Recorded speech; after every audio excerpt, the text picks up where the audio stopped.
Deciding who you'd like to be most often starts with leaving the parts of you you no longer want to carry around. So reminisce. Think back. Examine. Because you didn't just arrive at today. This moment is the result of thousands upon thousands of steps and conversations and decisions. Our lives are sculpted like ocean shores, one wave, one gust of wind at a time. And sure, there were certainly events that expedited the process. But the point is, holistically, landscapes take time to materialize, as did this one. But you're not confined to this moment.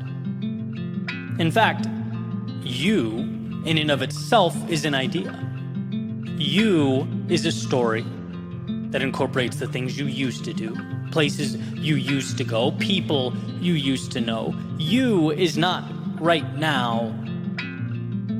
You is how you summarize the path that created right now. But you can change, because you will always mean what you decide it does. So reminisce, think back, examine, and feel the warmth of the good times.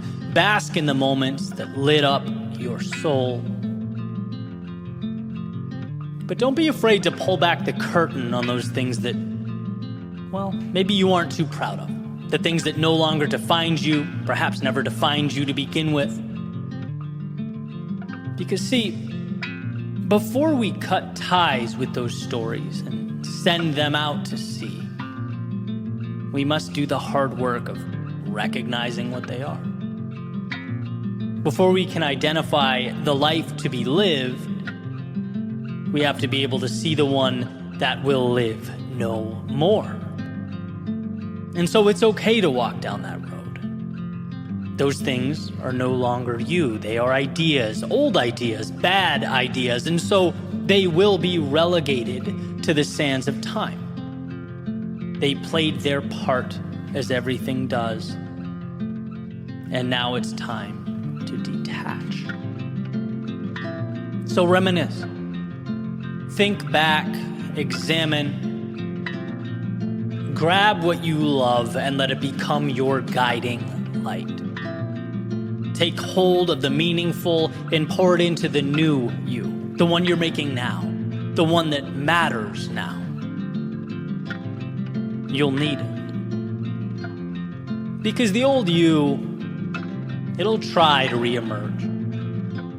It'll present itself in the shape of old faces with old expectations.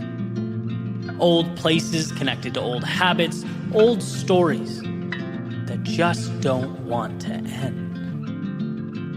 But these characters, they played their part. And thank God they did, because now they're recognizable. Now you know to cut ties. You know, I wish it weren't so. I think we all do, but sometimes life requires that we touch that burning hot stove in order to understand that it's hot. It's easy to dismiss these occurrences as a bad thing or wasted time, but I think they're a beautiful thing. Recognizing and mitigating our mistake leaves us with a new foundation to build on, a blank canvas. It makes you not a prisoner to yesterday's work, it makes you an artist again. A designer, a creator. So reminisce, think back and examine, but not to hold on. Reminisce to let go, to say the goodbyes that will make space for the hellos, to free yourself of excess that will make space for the necessities. You've spent a long time designing you. Some of it ideal, but all of it valuable in its own unique way. The reality is that now, in this current moment, not all of it needs to come with you. So reminisce, think back, examine, so that before you move ahead, you know exactly what needs to be left behind.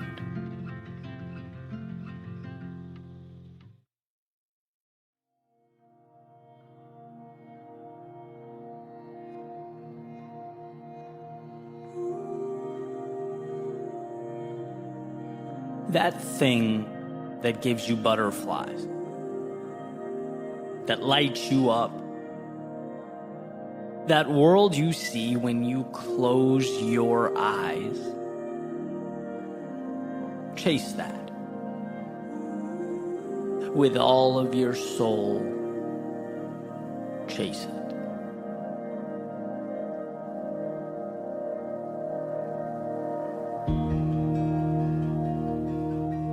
It's easy to brush off life's potential as just outside the realm of possibility. To see the ideal as some form of window shopping that you can almost touch. A fantasy to be explored when you sit back in your office chair or pass time in the doctor's office waiting room. But I think these aspirations mean more than that. Not distractions, but a North Star. Not a diversion, but the path. And by the way, I'm not naive about this pursuit and all that it entails, the truth behind it. I'd never advocate that what's possible or meant to be is somehow easy. In fact, I'd argue the only way something is meant to be is if you're willing to commit to the difficulty in bringing it to life. Otherwise, it wasn't meant to be anything but a missed opportunity. Because it surely will be a difficult road. And here's what we come to learn: everything of value is difficult. You know, in an attempt to oversimplify, I often break life down into the easy thing versus the difficult but meaningful thing. And in some ways, sure, that's true.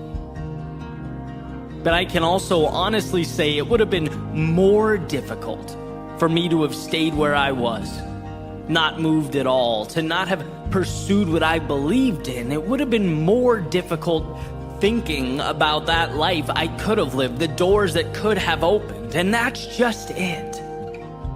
Life is about choosing your difficult. The difficult you seek out intentionally, or the difficult you come and let take control, render you helpless.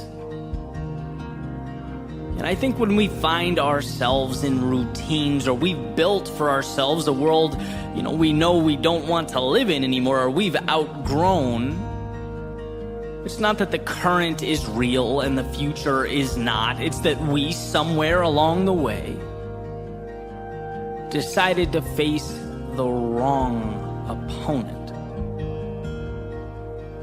Some adversaries make us stronger.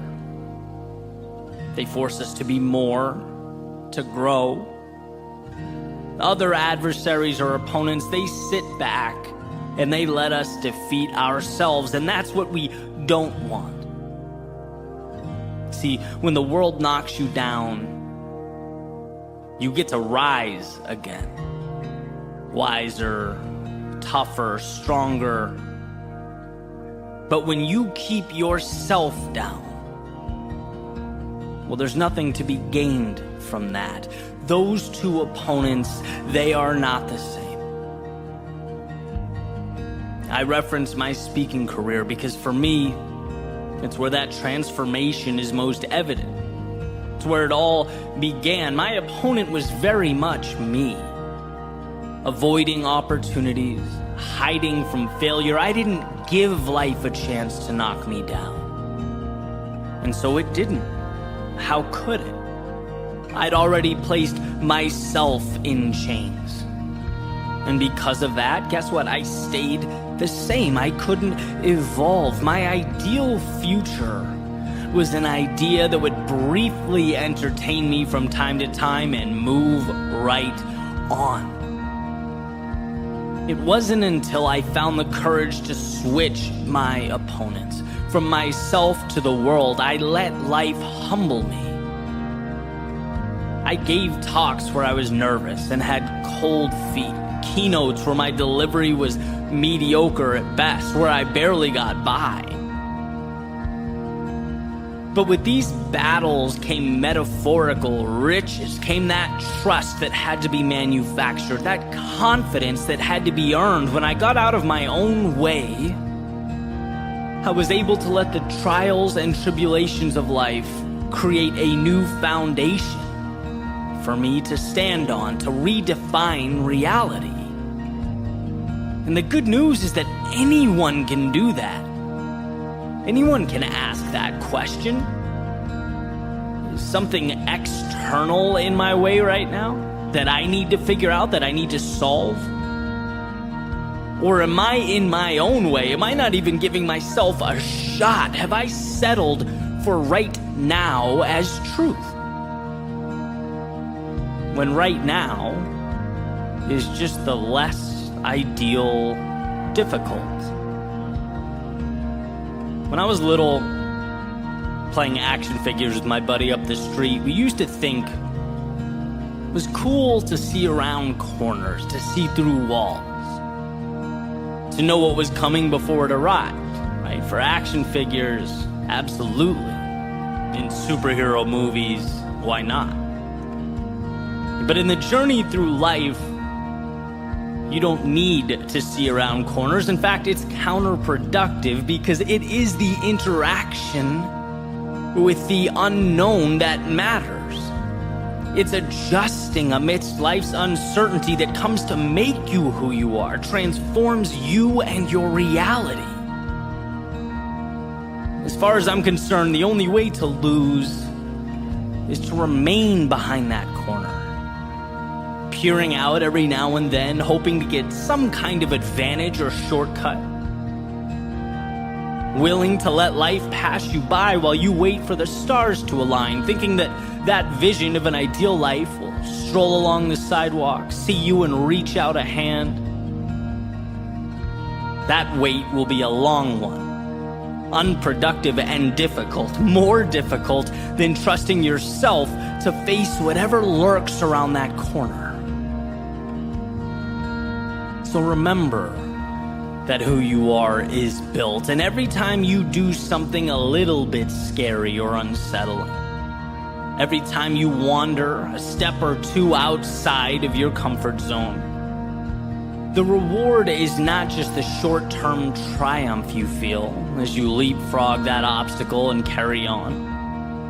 No, you are investing in a new you, a new reality. You're investing in something changing before your very eyes, putting a little marble in a jar that is your potential, and you can't see it, not now. No one's going to announce it to you. You might not even realize or understand until you look back years down the road. But those little acts of courage, they matter more than you know. They're not trivial, and they are certainly not insignificant. When that movie plays in your head, and you think to yourself, I wish, or if only, and the delta between that image and the reality on the ground disappoints you, gives you a little knot in your stomach, or dissatisfaction that floats around in your thoughts, remember that that feeling is transferable. That difficult can be exchanged for one that actually changes things. You can get off the merry-go-round and towards a new North Star. Difficult, yes, but we've seen the goal is not to avoid difficult. It's to pick the difficult that will transform your life. It's to find meaning in a world that, if you do not pay attention, will paint your landscape with routine and obligation. And today can certainly be a continuation of that script. A box that's checked, a calendar square with an X. Or it can be the beginning of something that gives you butterflies. that lights you up, that brings you one step closer to the world you see when you close your eyes.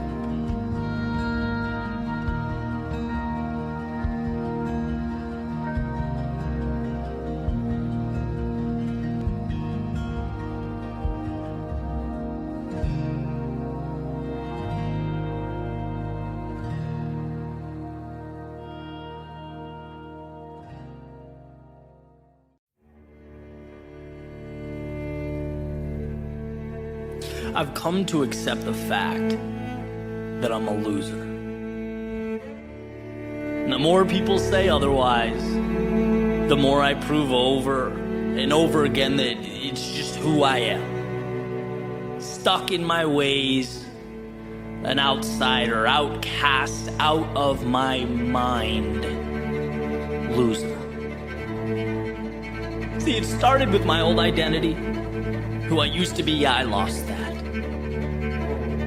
Then I lost those people that made me feel small, the ones holding me back. Bye.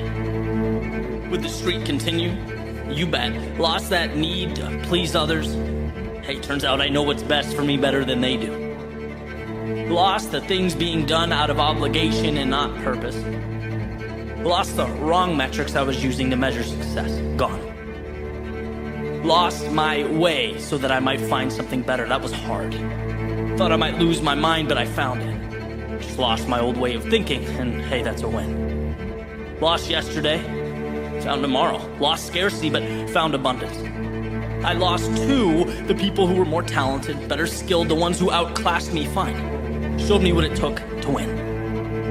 I lost my heart a few times. That sucked, but looks like it still works, so we're good.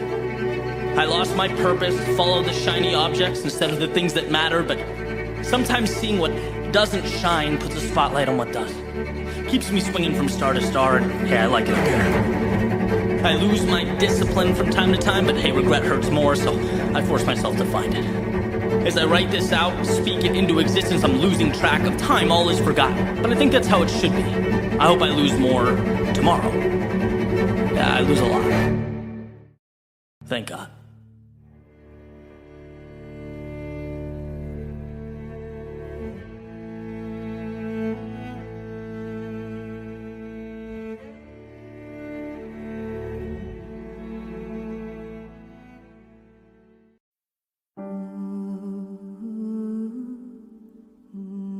I woke up last night and I remembered my debt to you. Being that I stand by the promises that I make, I jumped out of bed and I walked over to my desk, I turned on a light, and I began writing. At a minimum to explain myself, but at best case scenario to provide some reassurance that every storm ends, that nothing is forever, and that someday, without question, I'll make you proud. See, things haven't been the easiest lately, and it's funny. Sometimes things seem so intuitive. Sometimes they make so much sense. And then sometimes it feels like you open up a novel right in the middle and it's in a language you can't read. You know, life feels more complex than it really is, and I feel smaller than I really am, but don't be concerned. I've fought my way through worse. I promise you, you'll be satisfied with the result. And yeah, you might have noticed that sometimes I face the obstacle of juggling two sets of standards. You know, two definitions of success, mine and the world. What I love and what matters to me versus what will increase my status, my standing in society. And honestly, it pulls me in two different directions sometimes. Makes me think back to years past and that discomfort I've experienced, you know, standing on an empty foundation, but believing someday something meaningful would stand there. Realizing that when you put your head down and when you block out the noise, you can finally hear the most powerful voice of all, your own. That's why you take L's in the short term, to acquire meaning in the long term. I've found that courage before, and I'll find it again any second now. don't you worry. And sure, you might have seen that every once in a while I forget about life's abundance. I just do. I know it's true, but it feels sometimes like the world pushes me to forget. I start comparing myself to other people, and I start thinking about what I could lose, what people might say, about what could go wrong. And it's like, sure, I know I'm the gatekeeper to my own mind. I understand that. In fact, I cherish the idea. But I guess sometimes doubt catches that gatekeeper napping and slips through. I always catch him eventually, though. I've had doubts before, and really all I did was keep moving by them. Kind of like that time I went snorkeling in Key Largo. You had to make your way through this jellyfish field to see an underwater statue. My first thought was, this is crazy. But then you move in and you realize they just exist. They don't have control or an agenda. And if you find the courage, they become meaningless. You can float right by them. So don't worry, I'll swim through and you'll see me on the other end. And I will catch that view. Not for Facebook or for Instagram. Because in a way I owe it to myself and I owe it to you. I didn't make these promises to run when things got challenging. I made them because they meant something. And yeah, from the outside in, things are not perfect. I get that. I understand. But if you just hang tight, if you just remember that I've been there before. I've climbed out. I've come back. In fact, the deeper the valley and the darker the night, the clearer the answer always becomes when I emerge. And it may be a journey, but however long it takes, I've gotten there. And I have to admit, yeah, it feels funny writing a letter to myself, but I need you now more than ever. You've always been my toughest critic, and I appreciate that, but now I need you to be my biggest fan. To remind me that life can be confusing and seemingly contradictory, uncertain, and even chaotic.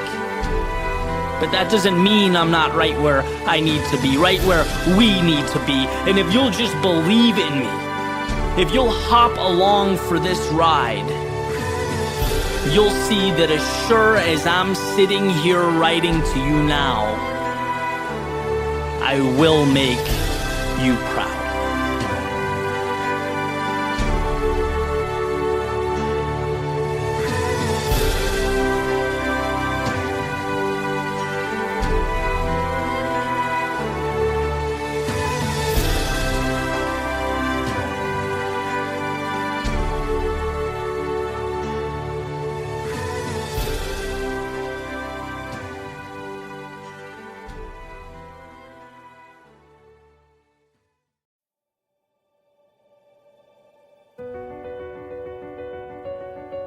When the water rises, it's sink or swim.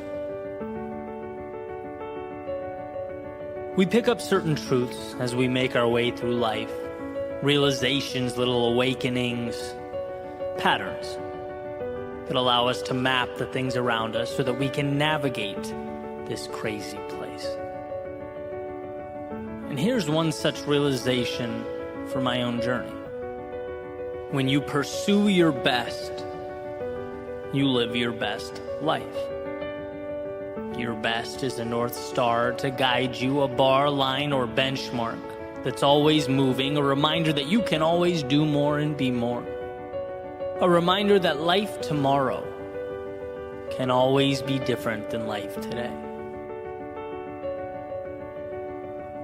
To pursue your best, in my opinion, is synonymous with capturing all that is good in this world.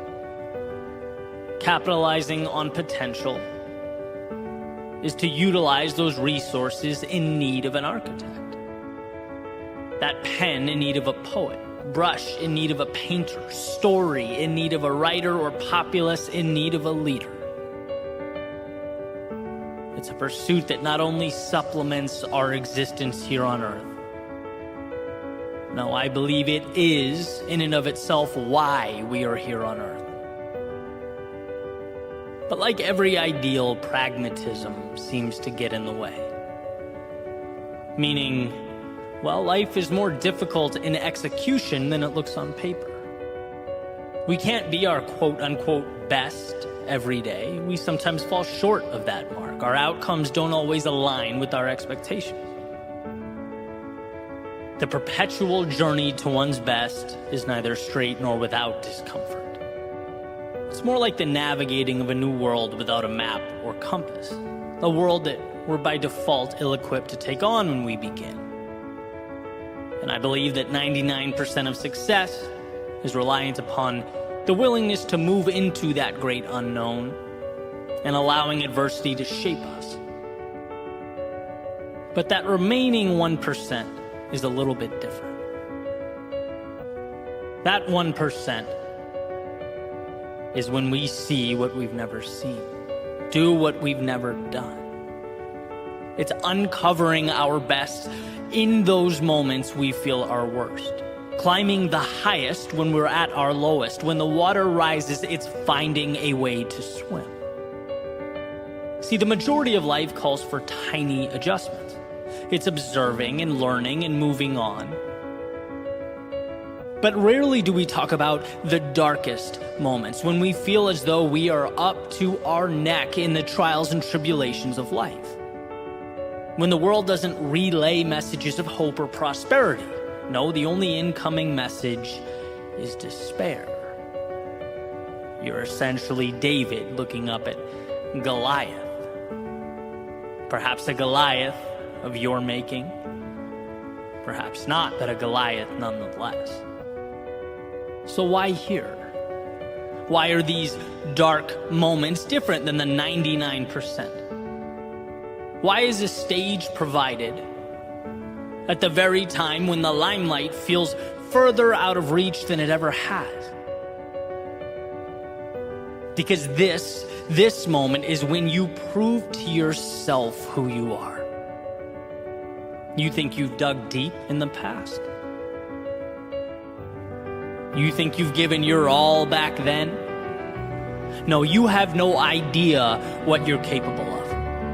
The world provides a stage in our darkest moments so that you can pull back the curtains and illuminate your strength.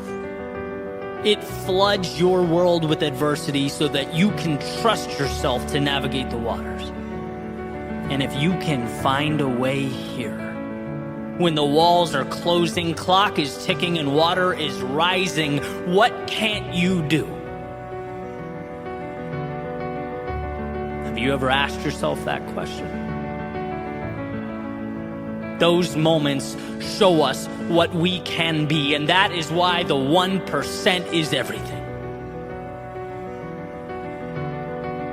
Why is it that rock bottom becomes a bridge to so many new tomorrows? Or the losses we dread most become the change we need most? The answer is simple. Because in those moments we find within ourselves the keys to transformation. See, you didn't know that you can leap that far. And you didn't know because you've never been pushed so close to the edge, running at so fast a speed. But in those moments, you learn that you can take flight. You learn you have the power to stand again. So while the vast majority of life is saying yes when most would say no, it's how we choose to act while immersed in our lowest lows that provides the framework and the opportunity. I believe that the tears indicative of despair streaming down your face look a lot like the tears that emerge during our happiest moments. They are the same. One just precedes the other. See, despair gives you a chance to look at life differently, look at yourself differently, to look in the mirror and understand that the reflection looking back is capable of leading a revolution in your soul. And I get how hard that is, how detached from reality it might seem, but isn't that what tomorrow is? A detachment from the reality, the parameters and the rules of today. It's not until that seed is buried beneath the earth that it plants roots, that it takes aim at the sky, and when you are stuck beneath the chaos of life, you have to know that this is where you too transform. So forget yesterday's shoreline, this is where you build tomorrow's destination. Don't fixate on what is gone when you can dream of all that is to come. And don't dwell on who you were when you can celebrate all you will be. When the water rises, swim.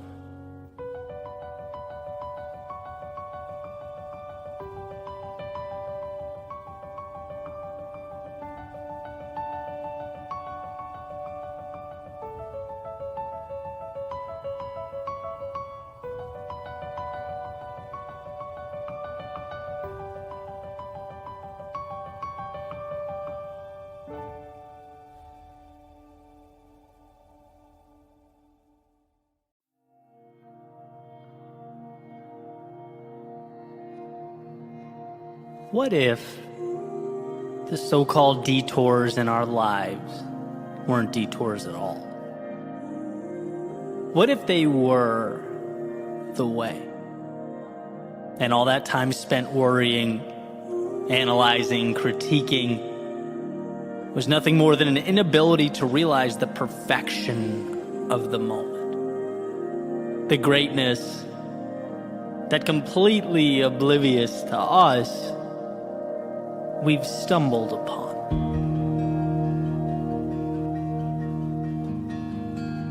Sometimes we can fall into the trap of looking at life in a way that I believe is too linear. And I certainly think we benefit from simplicity for a variety of reasons. Clarity, the ability to make something repeatable, the gift of focus. But here's the thing, truth is so rarely black and white. And that begs the question, well, what do we make of all that nuance and detail, all that other stuff? The surprises, twists, turns, mistakes, sudden goodbyes, unexpected hellos, the cutting away and the taking on. Because life is messy, unpredictable. And our greatest lessons seem to come from places we least expect them to. Our most memorable moments are often somehow dropped into our laps. It's the whole John Lennon notion that life is what happens while you're busy making other plans, right? And it's interesting to me that I've spent a decade pointing at this metaphorical mountaintop, pouring myself into a methodical plan, just to see again and again that the value continuously comes from the places I didn't anticipate. Where if I kept my eyes closed or even blinked for a second, I might have missed it. Seems like the important things often dress themselves up as mistakes, problems, setbacks, and detours. So why bring all this up? Well, in case you're like me, and you have that tendency from time to time to beat yourself up for the times you fell short, let yourself down, the times you swung and missed.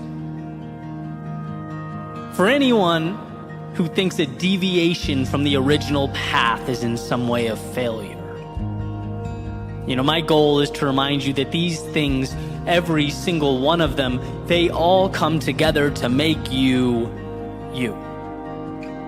And the more days I collect, the more I realize they are not only part of the chapter, but integral to the storyline.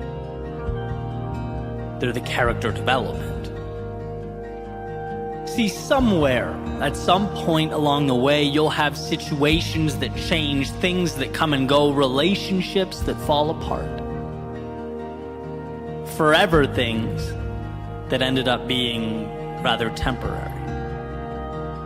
And that animal brain will tell you that, this was somehow a total loss, that your days were wasted, your time was stolen.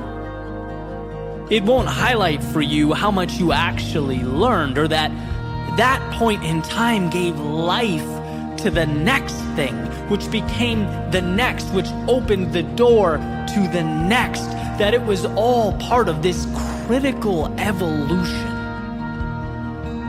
The thoughts you think, wisdom you now hold, none of that is ever realized without you having taken the path you took. And so I ask, was that a detour? Or was that you being exactly where you needed to be? Then there will be ideas. The ones you thought you had ironed out, nailed, hit out of the park, the plans that would change the narrative, rewrite the story.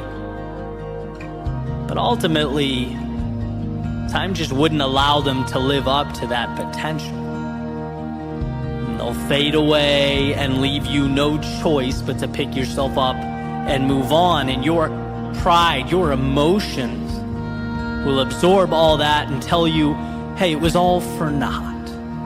Another failure, a giant L.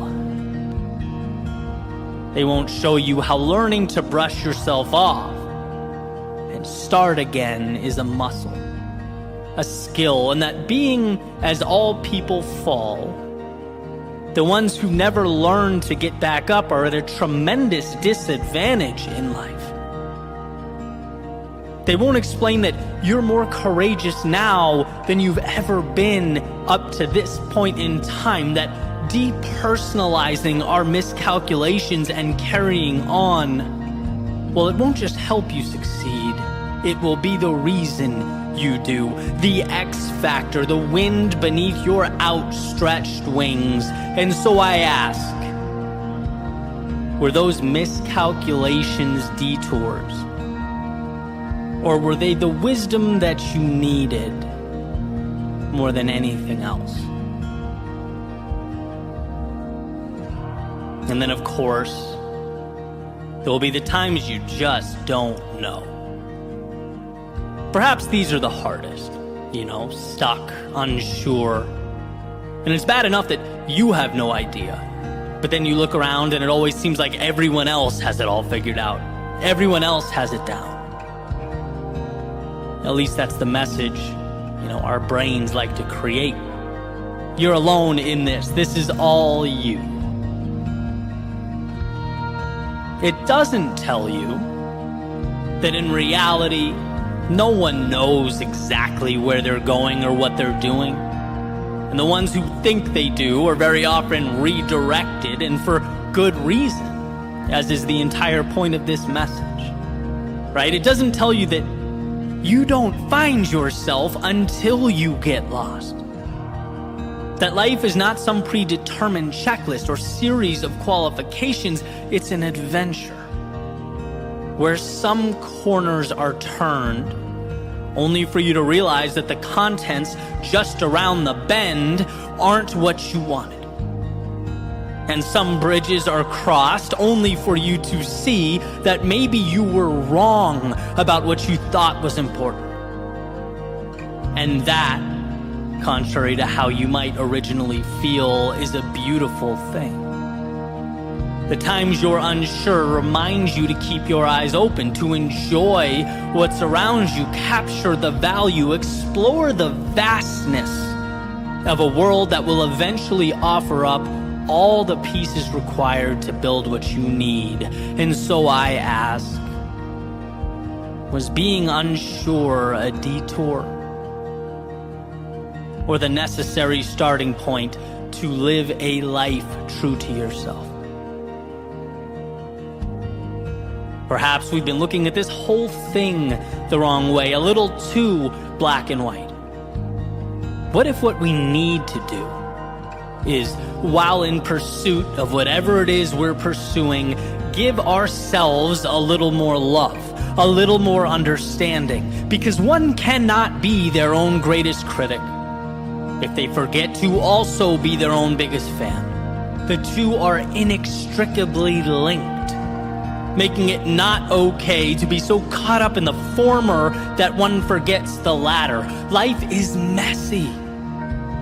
So forgive yourself when your plans, from time to time, mimic the pulse of the very world we are trying so desperately to navigate.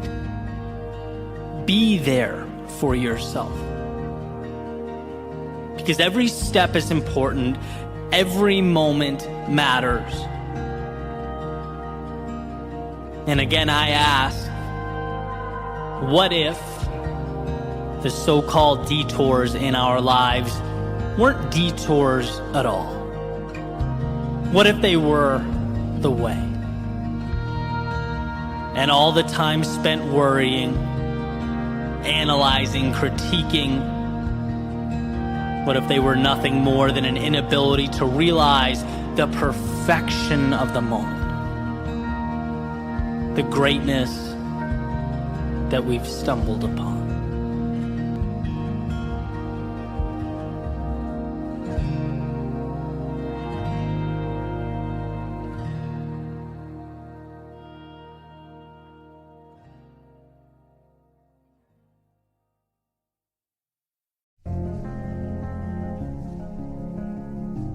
Sometimes it's what we don't say that echoes the loudest. What we don't do that has the greatest consequences. Where we don't go that ultimately gets us lost. I remember as a teenager applying to college. I was working on the admissions essay. I was brainstorming with my grandmother, talking over possible topics and approaches. And she read me this quote that's sometimes attributed to Mark Twain, but that's beside the point. The quote states, 20 years from now, you'll be more disappointed by the things you didn't do than by the ones you did do. So throw off the bow lines, sail away from the safe harbor. Catch the trade winds in your sails, explore, dream, discover. I thought this was the perfect bridge to the next chapter in my life. The latest horizon, the newest adventure. I thought it was incredible, and it was. It was exactly what I needed, and so on to that next adventure I went. But here's the thing. As life unfolded, this equation somehow transformed from exploration and dreaming and discovery into the question, well, what am I supposed to do? Somehow, without my paying attention, life turned into a checklist, a question I couldn't get wrong, a test I needed to make sure I didn't fail.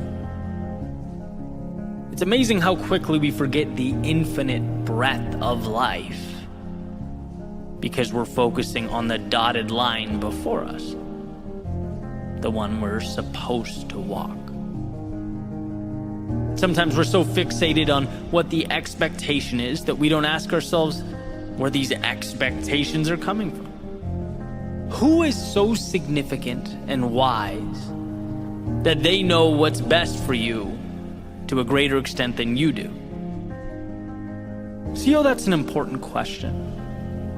And also one you can lose in your periphery as you follow that dotted line before you. When you have a destination in mind, hopes, dreams, ambitions, well, that's an adventure. When someone else has a destination in mind for you, whether this authority is imaginary or not, that's obedience. And sometimes the greatest disservice we can do to ourselves is to not stop and think, to not stop and ask ourselves where we're going and why. Do you remember when you were a child and you got into trouble, right? Sometimes you'd get sent to your room. And for me, this was agony. When it was punishment, I wanted to be anywhere but confined within those walls. I hated being sent to my room. And then finally, the door would open. My parents would say, "Eddie, you can come out now." I'd go outside, play basketball for a little bit, and then oftentimes I'd find myself right back in my room. Happy, playing with my toys, whatever I was doing, not a care in the world. And it's like, what changed? Nothing but the context. Same me, same room, same toys, same whatever I was doing. It was, however, no longer a punishment. And I think this realization is worth exploring. We may not realize, we may not even be able to articulate it, but I think we long for control over our lives. We long to walk our own path. And in this situation, the path led me right back to where I was. Sometimes, though, the path leads us in the opposite direction, far away to distant worlds. The end destination is not as important as the fact that we chose it. That we asked ourselves why, and that we believe in the answer and immerse ourselves in its execution. So when Mark Twain talks about the things that we don't do holding more weight in our hearts, it's because those things we tend to skip over are often the very things that breathe life into our souls. We'll go to school to get good grades, to get a 9-to-5, to get a promotion, to get a mortgage on a home. But the audacity to open that photography studio, the nerve to think you could rent a van and travel the country, the delusion to think you could start that routine that will get you in the physical shape you've always dreamed of.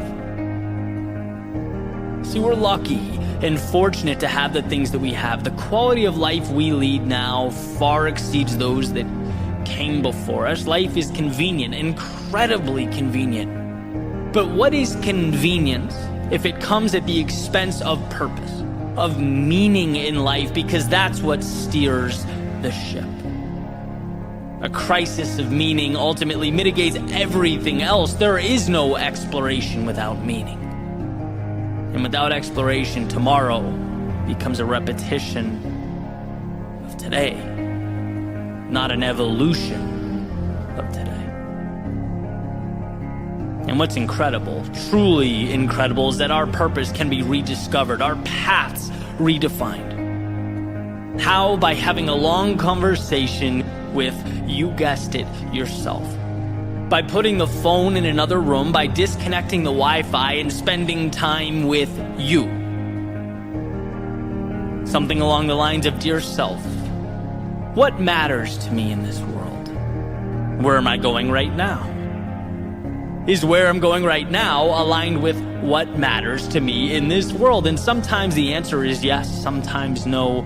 Great, but what we have now is a foundation to work off of. An awareness that should be celebrated, that you created.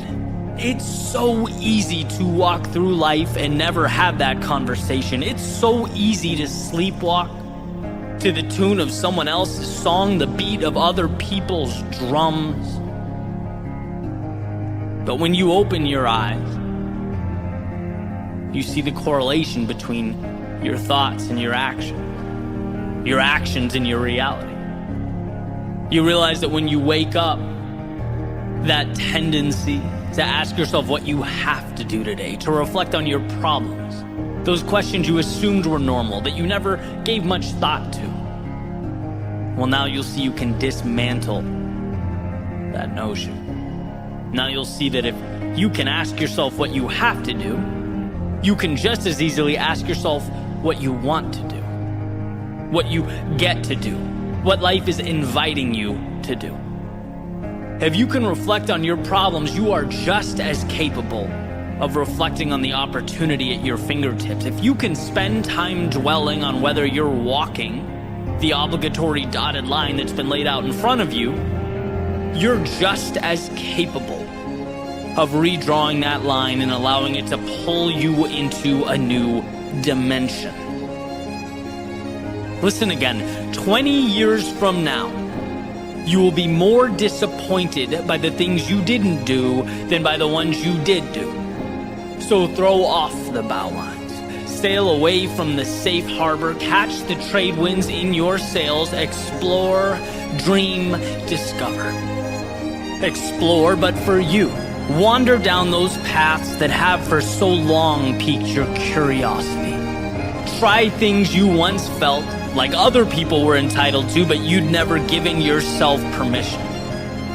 Be that for yourself, because no one will come up to you and randomly give you that green light. Dream, because without building your castles in the air, as Thoreau calls them, you live your entire life on the ground. You'll never hit targets that you don't create. And sure, there'll be a time that only you see the destination. Great, that's life, but with each step forward, as it becomes more real for you, it will make sense to others as well. Trust each step like it is in and of itself a miracle. And you'll find in time that that's exactly what each step was. And lastly, discover. Discover who you are, what you're capable of becoming. As Emerson said, to be yourself in a world that is constantly trying to make you something else is the greatest accomplishment. To forge your own path, build your own life, stay true to your own heart is courage. So sail away, because you have the ability, because you are strong enough, and because the story you're about to write doesn't continue on until you turn the page on today's chapter.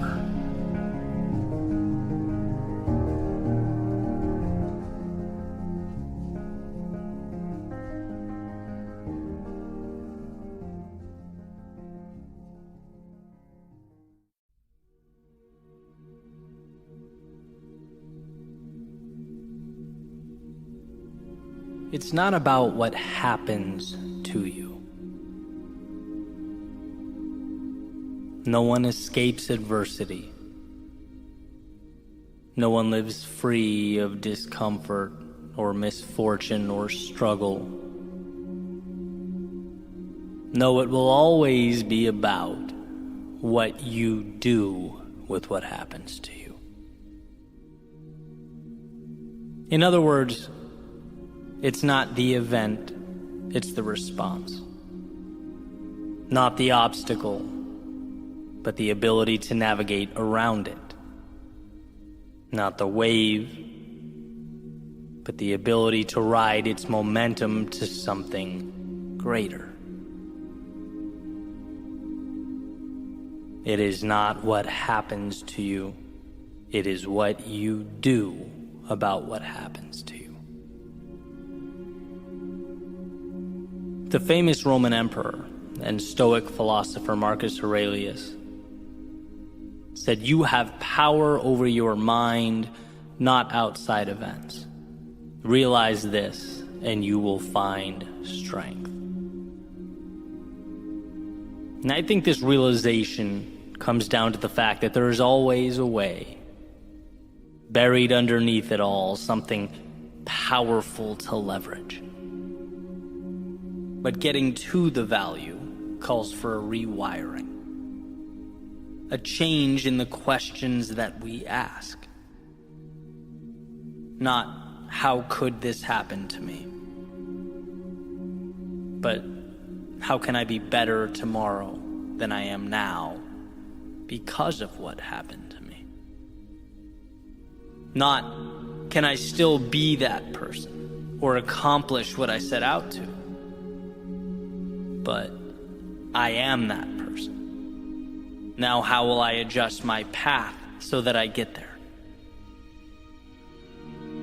We're operating within a world of value, limitless opportunity.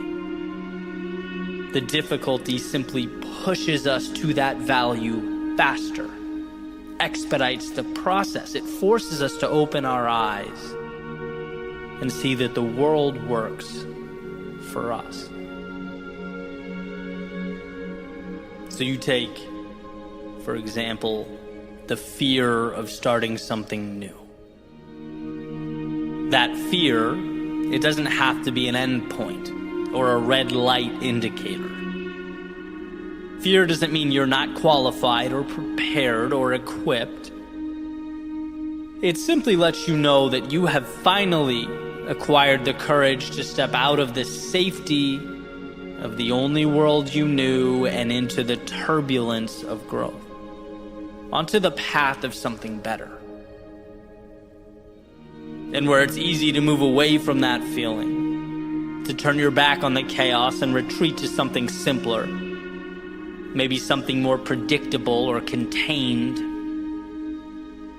What if you viewed the fear as the price that we all have to pay to pull the curtain back on the best things life has to offer? Changing the question from, will I be afraid, to instead, this is important, this is meaningful, therefore it's inevitable that I will experience fear, but what will I do about it? How will I conduct myself amidst the fear? Will I continue forward? Those are the questions that contain the value. Right? I can't keep the water from rising or the walls from caving in. No, that's an inevitability where I'm going. The worthwhile road always has its adversity. But will I use that water to learn to swim? The walls to climb, to adapt and scale? What will I make of this? That's the question that becomes the difference. And sure, you could stay away. You could choose not to take the path that presents the danger and the turbulence. You could attempt to contain the world around you by simply refusing to experience it. But then, of course, you become presented with the question, why intentionally refuse to cash in a winning lottery ticket? Why diminish your gift in such a way? If it's not what you look at, it's what you see. Why see the world as an adversary? Why see yourself as less than you are?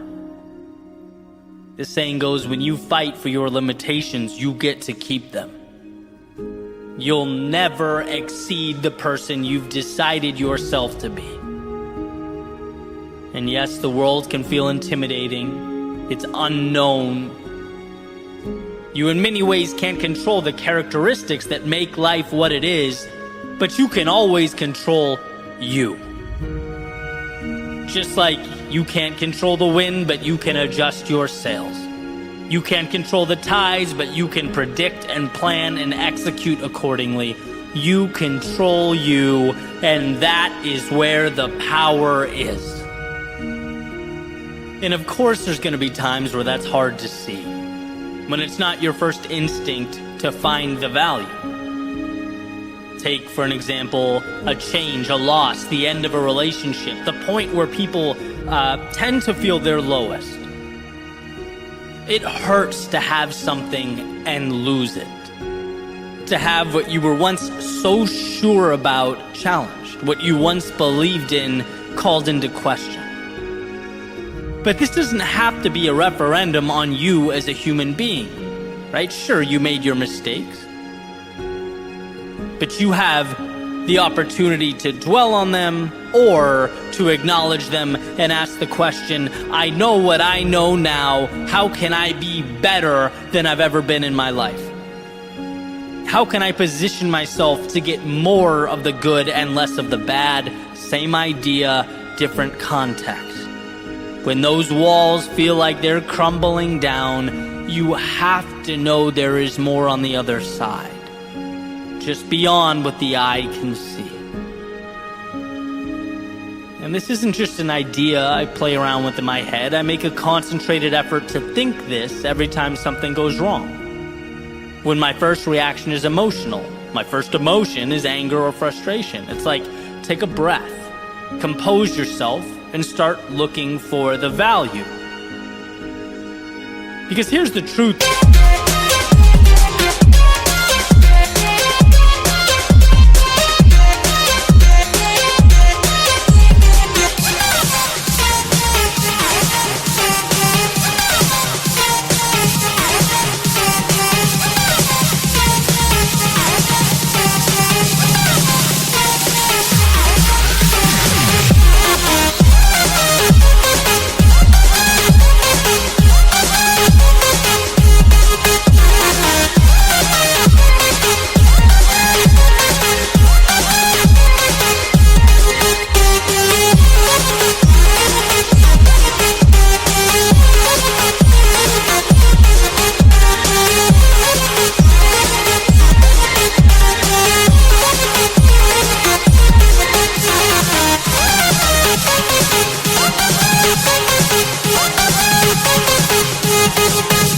The world is not going to end today. There's going to be a time down the road when I look over my shoulder and right now is a distant memory. What will I have done with it? And it's the times that might have broken you that contain the greatest transformation. I like to say the greatest tragedies or the hardest times made me who I am today. The losses taught me that I had everything I needed. The failures showed me what I'm capable of enduring. The times I was let down taught me to depersonalize the shortcomings of others, but to simultaneously hedge against them. The times I was lost showed me we only discover or meet our potential when we leave the little day-to-day realities that we create. Why? Because we are in control. Not of the external, but the internal, and that ends up being a bridge to a reality that means something. So when you find yourself at the base of a mountain looking up, understand that there are two ways to perceive the climb. You can see it as the gravity pushing down on you, as Earth standing in your way, or as an opportunity to ascend to a version of yourself that previously not only didn't exist, but wasn't available. This is your opportunity. The same opportunity that the vast majority of the world would disregard or misinterpret. That most would feel fear of and be dissuaded by. Most would live in the stories about who they aren't and what they aren't capable of, but not you. You didn't place that mountain before you, but you sure can extract the value from it. All you have to do is decide that you're capable, and that the meaning and the value and the freedom of tomorrow means more than the discomfort of today. If you allow that for yourself, you will become truly unstoppable. Not because the path simplified or got easier, but because the traveler trusted himself to walk down it.